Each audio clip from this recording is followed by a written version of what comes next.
Sa Cebu, halos 80 adik at tulak na droga ang nangakong magbabagong buhay matapos sumuko sa mga otoridad dahil sa takot kay Digong. Mahigit 10,000 gumagamit at nagtutulak umano ng ilegal na droga ang sumuko at sabay-sabay. Wala akong naalaala na may ginawa akong kasalanan. Marami akong ginawa na hindi nagustuhan ng iba. O maybe lahat. But I did it for my country.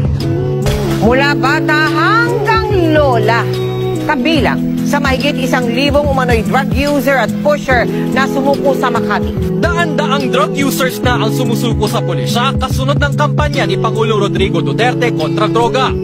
Halos 3,000 aminadong drug pusher at user ang sumuko sa Iligan nang mag-umpisa ang Oplan Tokhang. Sa Ilocos Sur naman, halos 2,000 drug pusher at user ang sumuko sa gobernador kanina.